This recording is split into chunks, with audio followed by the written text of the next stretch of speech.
MAGA Republicans on Capitol Hill are losing their minds as Donald Trump continues to just say the most deranged stuff, whether it's about this war in Iran, whether it's about domestic issues, whether it's about sending love letters to China and that Xi Jinping is going to give him a really big hug. A really big hug, Donald Trump says that's what he's looking forward to. I mean, this is just more photos of Donald Trump next to Jesus. That's what he's doing today in response to his AI Pope images. He's doing photos of Jesus hugging him and while he attacks the Pope. I mean, it's just real disgusting stuff that this guy's doing.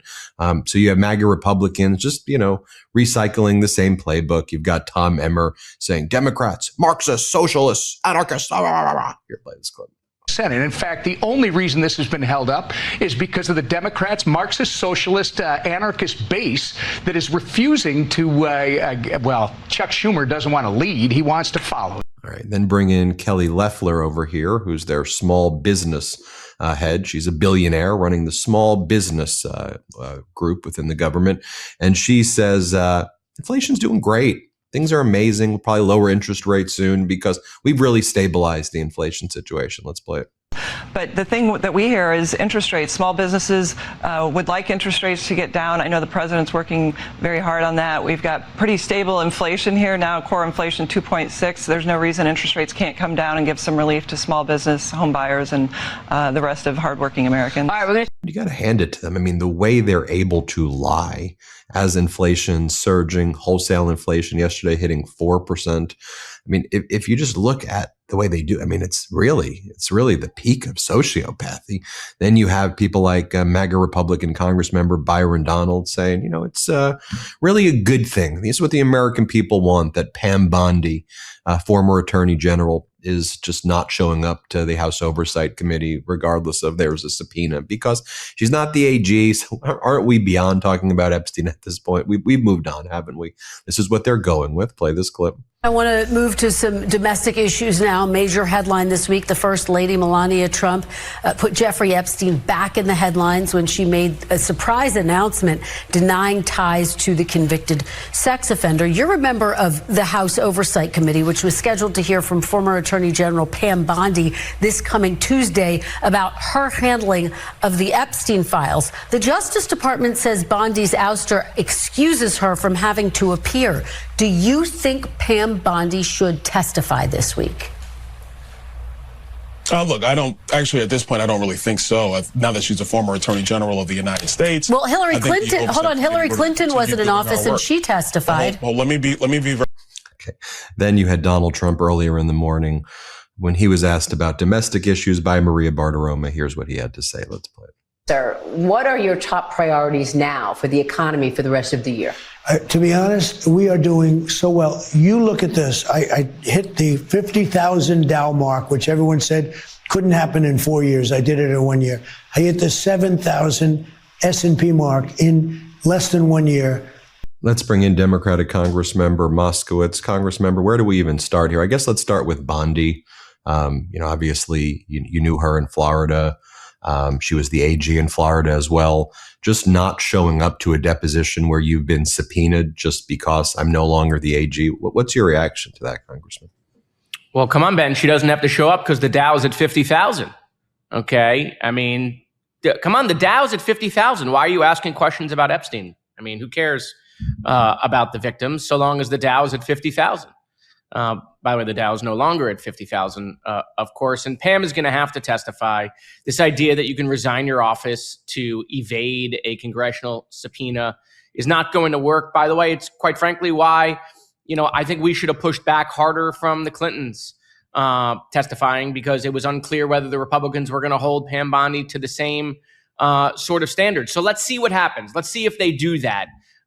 You have people like Nancy Mace saying, she'll hold her in contempt. If she doesn't do that. Obviously, the Democrats will hold her in contempt if she doesn't come. So I think she needs to reschedule her deposition. But come on, this is just like James, of course, being stood up at the altar. He's probably used to that. But she's got to testify. People still want to know why we had the last 2 years of what she did at DOJ with Epstein. I mean, again, just a quick a quick review, right? First it was, the binders to all of the influencers. Then it was the list was on my desk. Then there was no list. Okay, then it was a Democratic hoax. Then, if you signed the discharge petition, that was a hostile act against the White House. They spent months getting the entire Republican Party saying we don't need to release the files. They took on their MAGA base and said you're falling for a Democratic hoax, attacked their MAGA base for wanting to, get justice for the victims.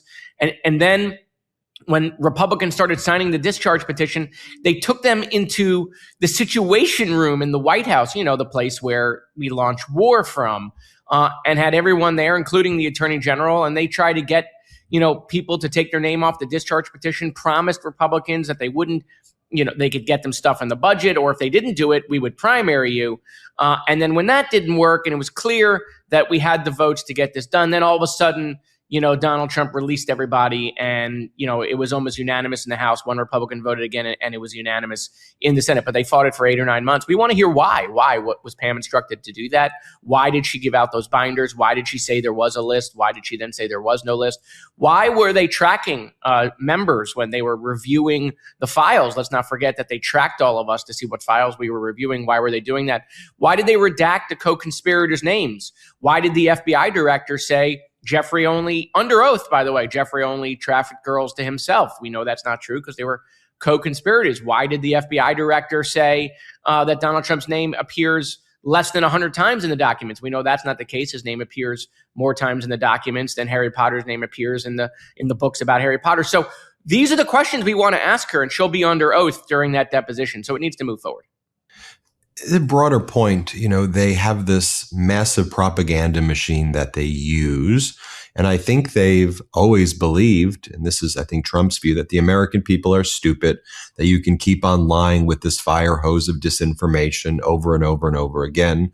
And then why have to testify under oath, or why take questions from people who actually ask you the real questions when you have your safe space to pump the propaganda? But it does feel right now, Congressman, that Americans are saying, we know that you're treating us this way. We understand that you're lying to us, and you got it. And it's not just the issue of Epstein. It's everything. I mean, when it comes to the war in Iran, when it comes to the economic condition that we're experiencing, like those clips that I showed you where they're saying inflation is great and you're doing amazing and the stock market was 50. I mean, it feels like we're reached a point where the American people are saying, stop it. Stop it. Well, I mean, Ben, maybe gas being $5 and, the president depicting himself as Jesus. By the way, we always thought, maybe a lot of us thought like the president thought he was Jesus, but actually putting it out there that he really viewed himself as Jesus.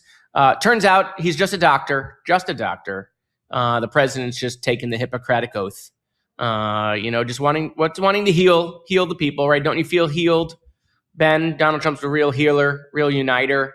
Yeah, I mean, listen, it's all of it together. So yes, it's still flood the zone. It's still, try to overload people with information, disinformation. It's still depending on the fact that the American people don't pay too much attention to this all of the time. But, they've made some, I would say, real mistakes over the last several months, obviously starting from the beginning of the year with Kristi Noem, what they were doing at DHS, Americans seeing people wearing masks, walking the streets of America, shooting American citizens, and then you move into the mistakes with the Iran war. Obviously, we can all agree that Iran should not have a nuclear weapon. That's been the U.S. policy for decades. But how you do it, the fact that we weren't prepared for the Strait of Hormuz closing, the fact that we had no plan. Now we're getting to a blockade. Why wasn't that done in the very beginning? That could have shortened the timeline here. So that's a operational issue that I think people should question, because it's a longer period now of time that the American people are bearing the cost of that at the gas pump. And then obviously with the mishandling of Epstein, and now that Trump is just a doctor, it's all of it together. Trump said on Maria Bartiromo's show, he doesn't see why they're going to lose the midterms. I mean, okay. I mean, someone needs to show them the polling on the big, beautiful bill, which is underwater with independents by 40 points. There is an income disparity in this country. Obviously, look, I believe in capitalism. and I want people to innovate, and I want people to go out and be entrepreneurs. But at the same time, we got to realize that there is now so much wealth at the top. And there are so many loopholes where people are not paying their fair share. And so the American people saw in the big, beautiful bill, that was just a giveaway. It was a total giveaway. It was a 2% deal, right? Going back to 39% on the tax rate instead of the 37%. But that adds $5 trillion to our debt, which is going to be paid by the American people. And so that's why his single sole legislative achievement, the big, beautiful bill, is just dramatically underwater. You know, there's been a lot of talk about his conduct and his behavior on a day-to-day basis, which has gotten a lot more attention. Democrats, Jamie Raskin introduced a committee on the fitness to serve. And we've just been hearing a lot of people, you know, from both sides, actually now. Even Marjorie Taylor Greene is saying 25th Amendment immediately. Alex Jones, of all people, you know, is saying it. You know, lots of these right-wing podcasters, you know, are saying it. And you just see this behavior. And oftentimes corporate news reports it through a typical gamified political lens. Look what he said. Look what Democrats said.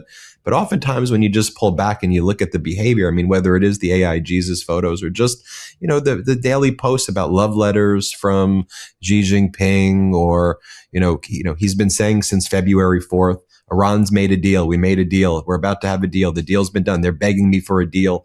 At some point, it reaches a point, and this is what's happening with Iran. Ben, I love that he says it's not a war and it's an excursion. And then every interview he goes, the war's going great. We're winning the war. It's like, you know, he can't help himself. Right. I mean, you have Iran doing all these memes now, just quoting him and his own words. And you look at it and you're like, damn, I just never thought that the United States of America would be in this position where you literally give a country like Iran the ability to say, do you realize what your commander-in-chief, and I'm reading it and I'm like, I can't believe the leader of the United States is actually saying these words, but he is. Well, look, it's his usual playbook, right? You know, he's the same person. He's going to try the same strategy. It's the double down. It's the triple down. It's always on offense.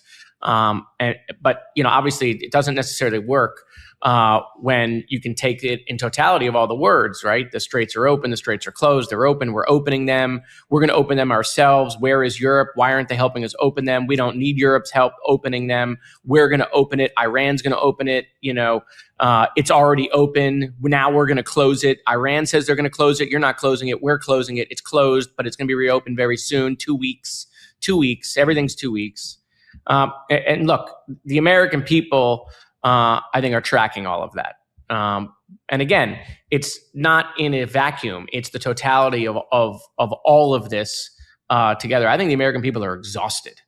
But that's part of the strategy, right? Is to exhaust you and get you to stop paying attention. And but I actually think the American people are paying attention, and they're being reminded. They're being reminded in the grocery store every day, because obviously as gas prices go up at the pump, also transportation costs go up. Transportation costs go up. Food costs go up. Transportation costs go up. Toys go up. Transportation costs go up. Goods at your regular Walmart go up. And so that transfers into the entire economy. And so, you know, but this is why they're not talking about the economy so much right now. Secretary Bessent actually came out today and said he would understand why the Fed wouldn't necessarily cut rates right now. Wow, that's a huge pivot from just a couple of months ago when they were literally trying to remove the Fed chair in order to demand a rate cut. So right now they're not talking about the economy too much, right? In that Maria Bartiromo interview, Trump went back to the old playbook of open borders and trans issues because they don't want to highlight the economy. Congressman Moskowitz, thanks for joining us as always. We appreciate you. Thanks, Ben. Keep telling the truth.